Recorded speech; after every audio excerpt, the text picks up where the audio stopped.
They say your best friend is supposed to be the one person who would never hurt you. The one who knows all your secrets and keeps them safe. The one who celebrates your wins like they're her own. I believed that.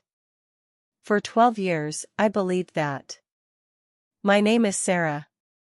And this is the story of how my best friend didn't just betray me. She systematically dismantled my entire life. Took my job. Took my boyfriend. Took my reputation. And smiled while doing it. But here's the thing about people who steal everything. They never expect you to come back. They never expect you to rebuild.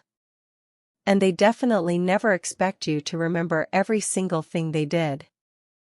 This is the story of how I lost everything to the person I trusted most. And how I made absolutely sure she'd regret it. I met Jessica in middle school. 7th grade. First day. I was the new kid, sitting alone in the cafeteria. She walked up, smiled, and said, "You look like you could use a friend." And just like that, we were inseparable. Through high school, we were those girls. Best friends who did everything together. Same classes. Same lunch table. Same weekend plans. We knew each other's families. Each other's dreams. Each other's fears. When my parents divorced, Jessica was there. Held me while I cried. Never left my side. When her grandmother died, I was the one who stayed with her all night, just sitting in silence because words weren't enough. That's what real friendship looked like. Or so I thought. We went to the same college. Got an apartment together sophomore year. 2 bedrooms. 1 tiny bathroom. A kitchen we barely used because we lived on ramen and coffee. It was perfect. Jessica studied marketing. I studied graphic design. We had this dream. We'd graduate, work at the same company, build our careers together.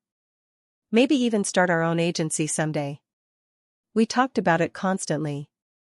Late nights, sprawled on our ratty couch, planning our future.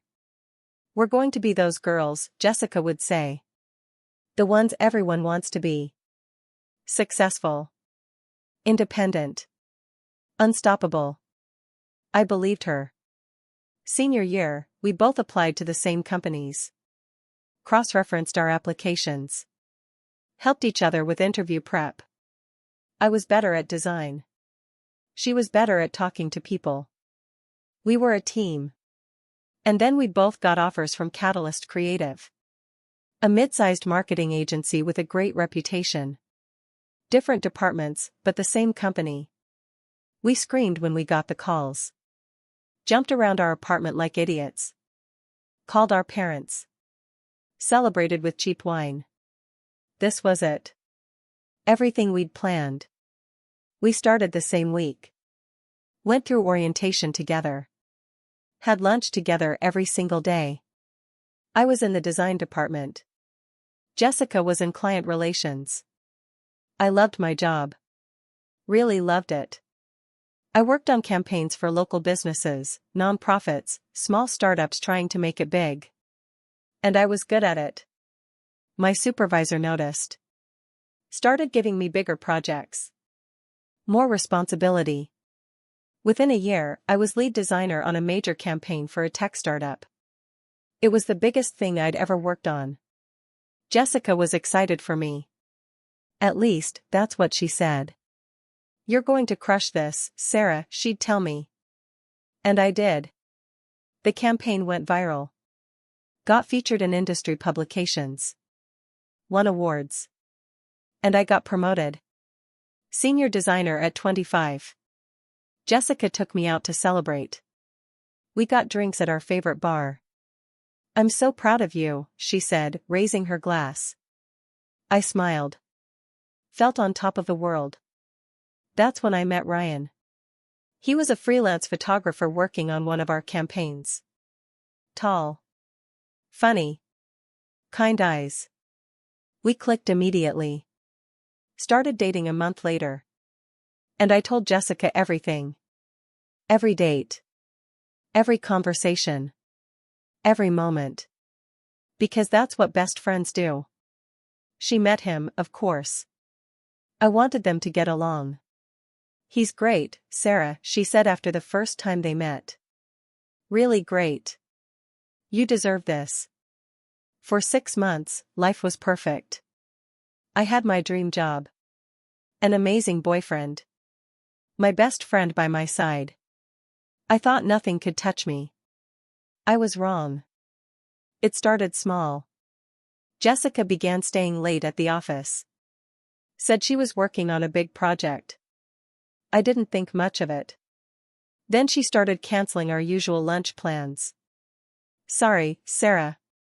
Client meeting ran long. Rain check? I'm swamped today. Still, I didn't worry. We were adults. We had jobs. Things get busy. But then Ryan started acting distant. Shorter texts. Fewer calls. Always tired when we had plans. Work's crazy right now, he'd say. I understood.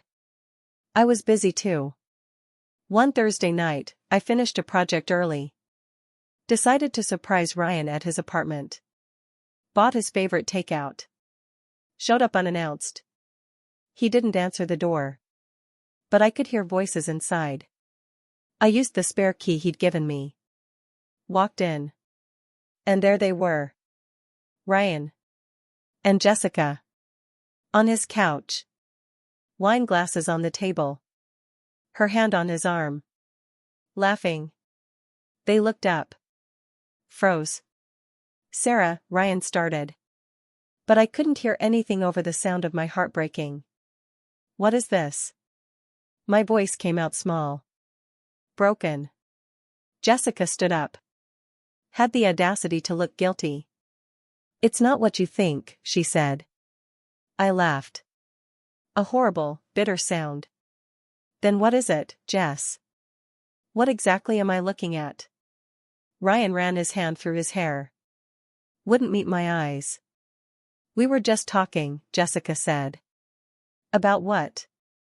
How long you've been doing this behind my back? Silence. That told me everything. How long? I asked. Sarah, Jessica tried. How long? Ryan finally spoke. 2 months. 2 months. While I was telling Jessica about my relationship problems. My insecurities.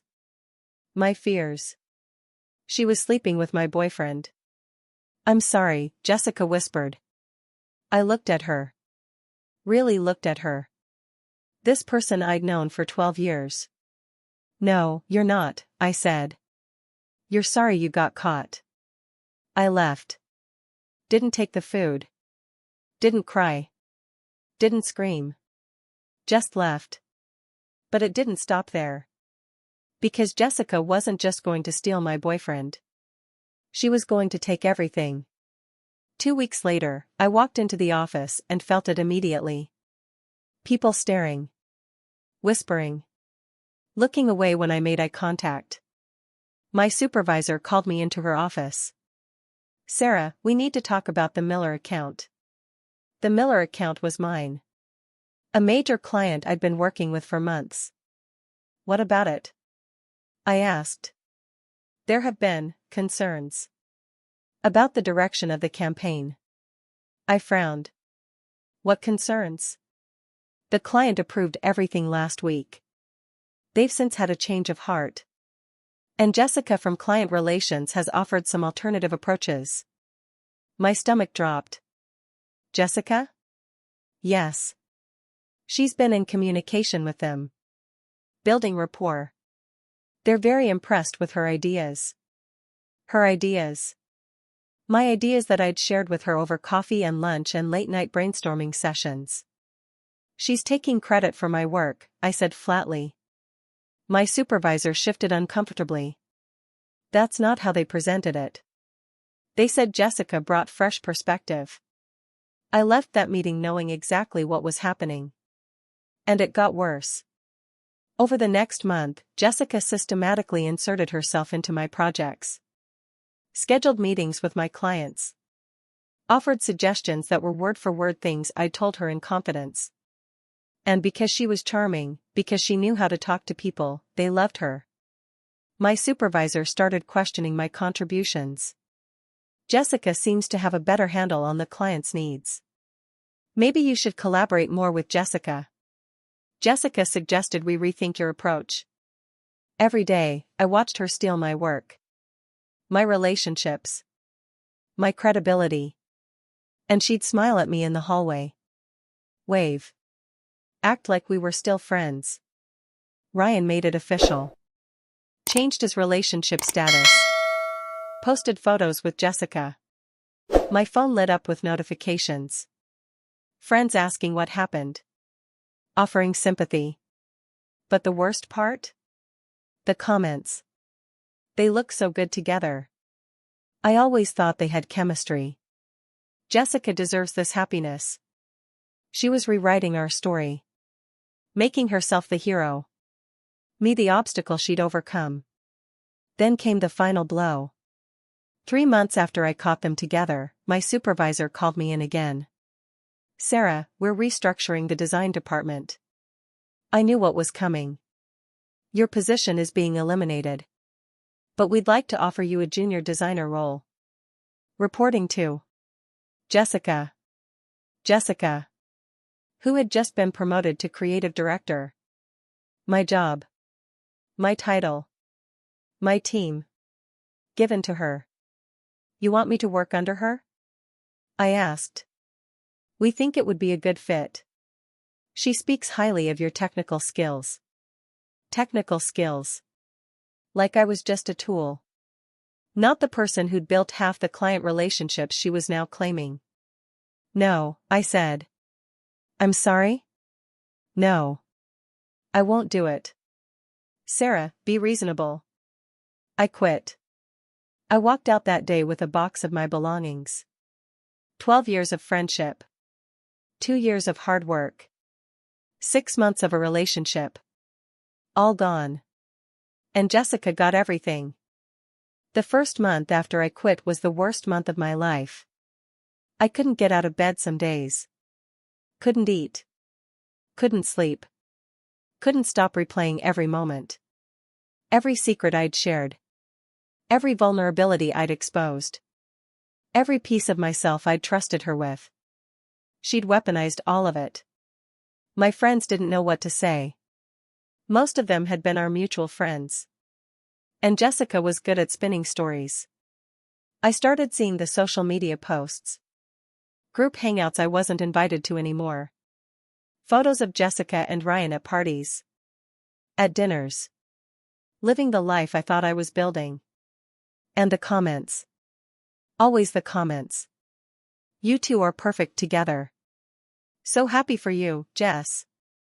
Relationship goals. I deleted my social media.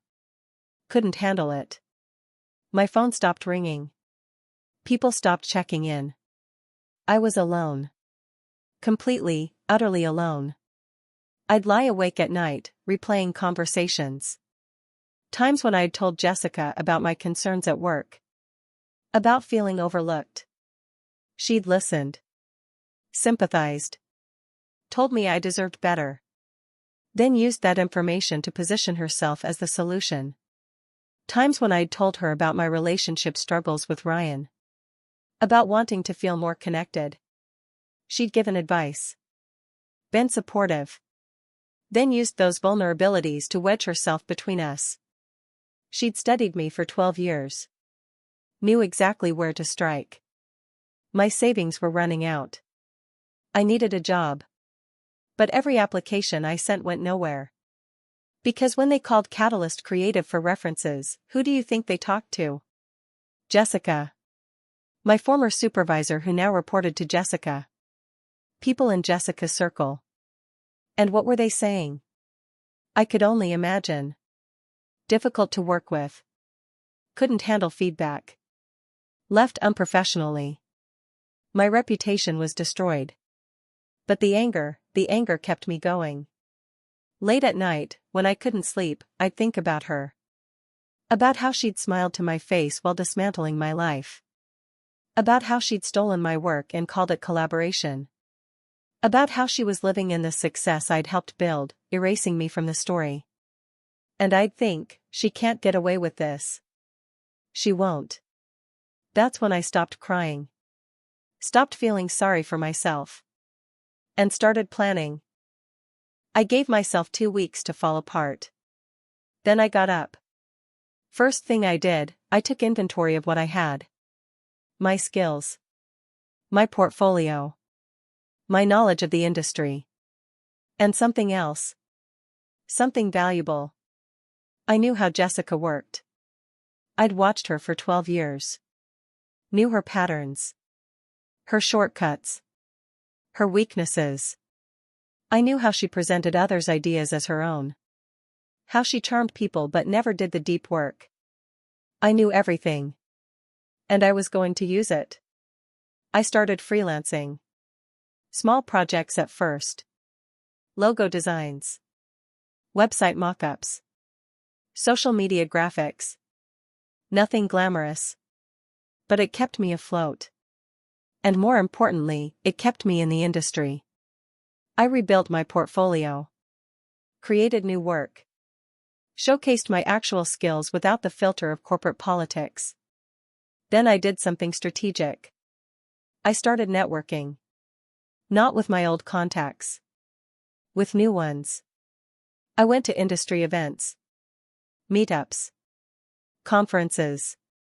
I introduced myself as a freelance designer. Focused on startups and small businesses. And I was good. Really good. Because without Jessica taking credit, without office politics, my work spoke for itself. 6 months in, I landed a contract with a small startup. They needed a complete brand overhaul. I threw myself into it. Worked 18-hour days. Made it perfect. The startup loved it. Their launch was successful. They referred me to others. Word spread. A year after I quit Catalyst Creative, I had more clients than I could handle. I hired an assistant. Then a second designer. Then a project manager. I wasn't just surviving. I was building. But I never forgot. I kept tabs on Jessica. Not obsessively. Just aware. She was thriving at Catalyst Creative. Got engaged to Ryan.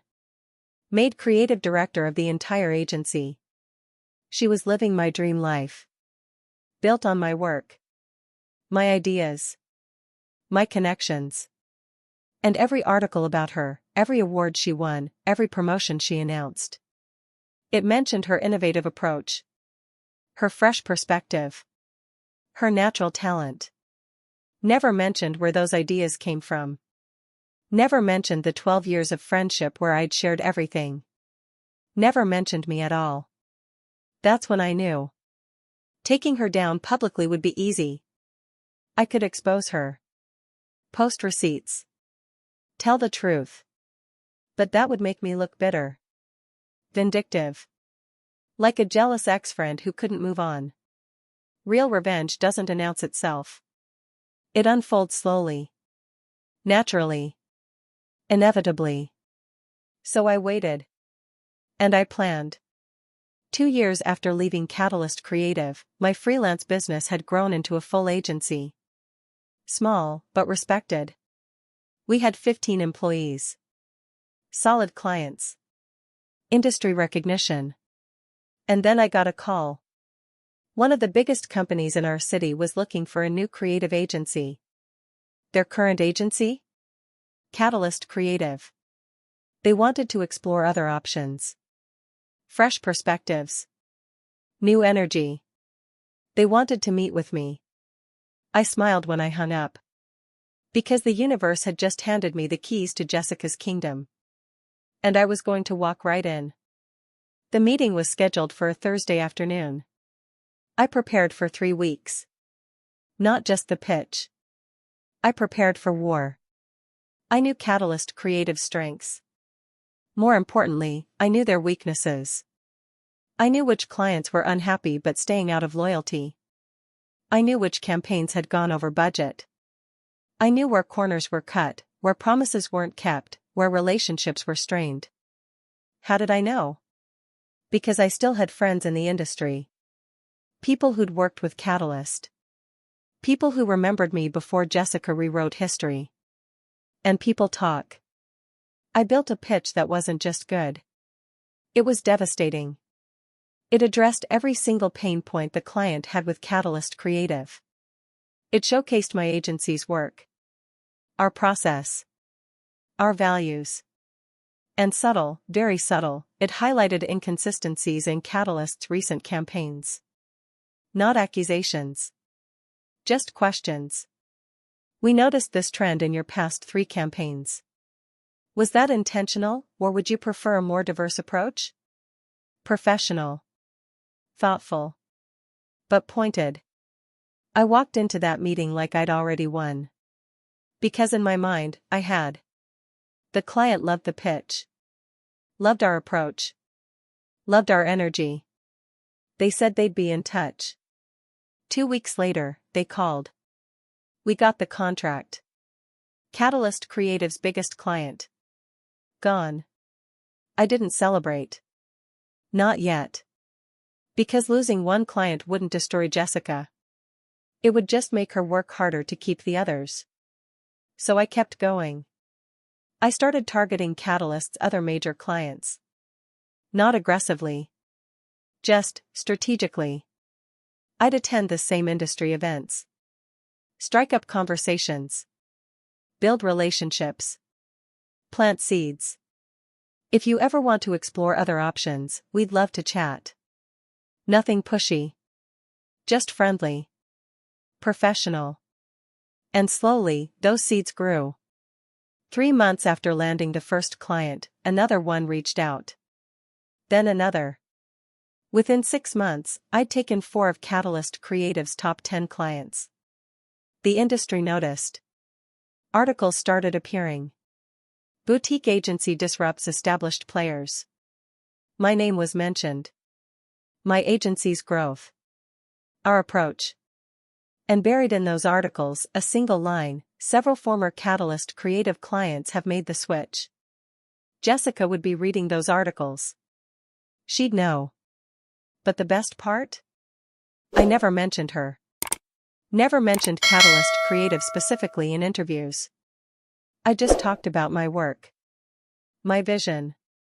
My agency's values. Authenticity. Transparency. Collaboration. Everything she wasn't. Then came the next phase. I started hiring. And who do you think applied when word got out that I was expanding? Current and former Catalyst Creative employees. Junior designers tired of not getting credit. Account managers frustrated with toxic culture. Project leads who'd watched Jessica take credit for their ideas. I interviewed each one carefully. And I hired the best. The ones who knew where the bodies were buried. Not because I asked them to spill secrets. I didn't need to. But because good people recognize good culture. And they left bad situations for better ones. Each hire was another crack in Jessica's foundation. 6 months later, I got a call from someone I didn't expect. My old supervisor from Catalyst Creative. The one who'd offered me the demotion. She wanted to meet for coffee. I almost said no. But curiosity won. We met at a neutral location. She looked tired. Older than I remembered. Sarah, she started. I want to apologize. I stayed silent. I didn't see what was happening. Or maybe I did, and I looked the other way. Jessica was persuasive. And I made a mistake. Why are you telling me this? I asked. Because it's happening again. To someone else. And I can't be part of it anymore. She told me everything. How Jessica was taking credit for a junior designer's work. How she was manipulating client relationships. How she'd created a culture where people were afraid to speak up. It's only a matter of time before it all falls apart, my old supervisor said. And I don't want to be there when it does. She quit 2 weeks later. Came to work for me. And she brought documentation. Emails. Project files. Evidence of every idea Jessica had claimed as her own. I didn't ask for it. She just wanted the truth on record. I filed it away. Just in case. The final move came a year and a half after I started my agency. One of my new clients was launching a major product. They wanted a comprehensive campaign. It was the biggest project we'd ever pitched for. And we won it. The campaign would be industry-defining. Make or break for my agency's reputation. I poured everything into it. My team worked around the clock. Every detail perfect. Every element strategic. We launched 3 months later. And it went viral. Not just successful. Viral. The product sold out in days. The campaign won awards. Got featured in national publications. And my agency's name was everywhere. Interviews. Podcasts. Industry panels.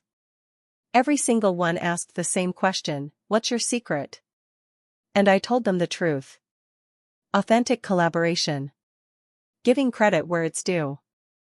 Building a culture where people aren't afraid to share ideas because they know they'll be valued. I never said unlike other agencies. Didn't need to. The implication was clear.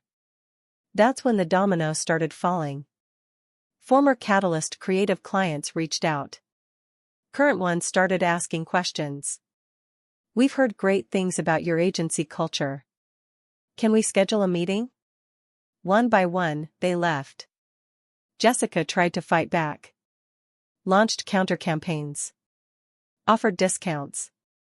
Made promises. But you can't compete with authenticity when you've built everything on theft. Then the article came out. A major industry publication. The dark side of success, when creative directors take credit. It didn't name Jessica specifically. But it featured anonymous interviews with former employees. Designers who'd had their work stolen. Account managers who'd watched it happen. The patterns described? Identical to Jessica's methods. And in the comments section, people started connecting dots. Sounds like Catalyst Creative. I worked there. Can confirm. This happened to me under a certain creative director. Jessica's reputation cracked. Not all at once. But slowly. Steadily. Clients became wary. Employees left. Profits dropped. And then Ryan left her. I heard through industry gossip. Apparently, he'd been unhappy for a while. Turns out, dating someone who only cares about appearances gets old. Who knew? The final blow came 6 months later. Catalyst Creative's parent company announced restructuring. Budget cuts. Leadership changes. Jessica's position was eliminated. She was offered a junior role. The same move she'd orchestrated against me. Poetic, really. She declined. Left the industry entirely. Last I heard, she moved to a different city. Different career. Different life. But I still see her name sometimes. In old articles. Award announcements from years ago. All that stolen glory, frozen in time. A monument to success built on lies. It's been 4 years since I walked out of Catalyst Creative with a box of my belongings. My agency now has 40 employees. We work with some of the biggest brands in the country. We've won awards. Built a reputation. Created something real. And I did it without stealing anyone's ideas. Without taking credit for others' work. Without betraying anyone who trusted me. People sometimes ask if I feel bad about what happened to Jessica. If I regret the role I played in her downfall.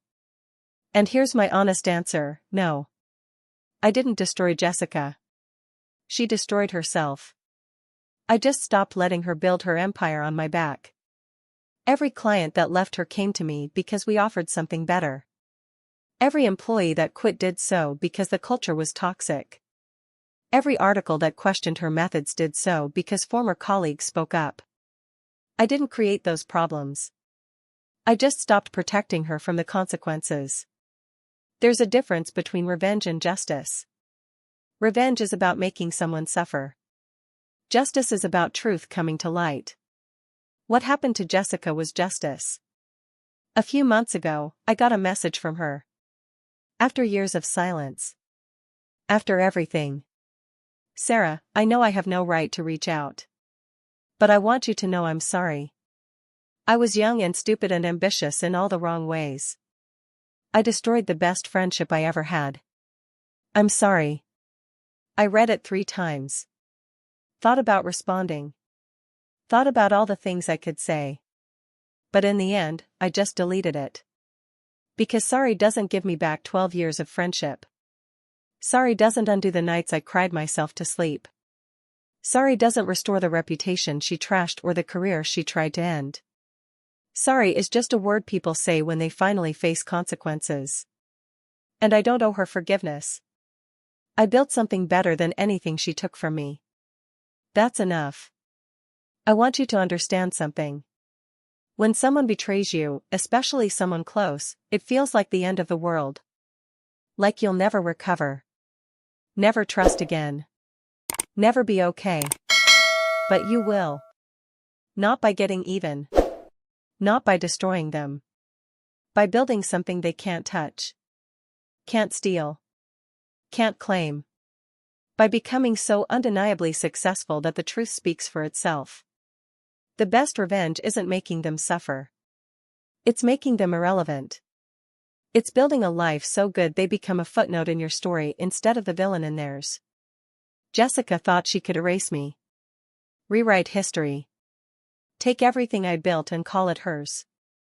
But here's what she didn't understand. You can steal ideas. You can steal credit. You can even steal people. But you can't steal the ability to create. And that's what I had. What I still have. The ability to build. To create. To rise. She took everything from me once. And I built it all back. Better. Stronger. Real. Some people think betrayal makes them powerful. They forget who's still standing when the lies fall apart.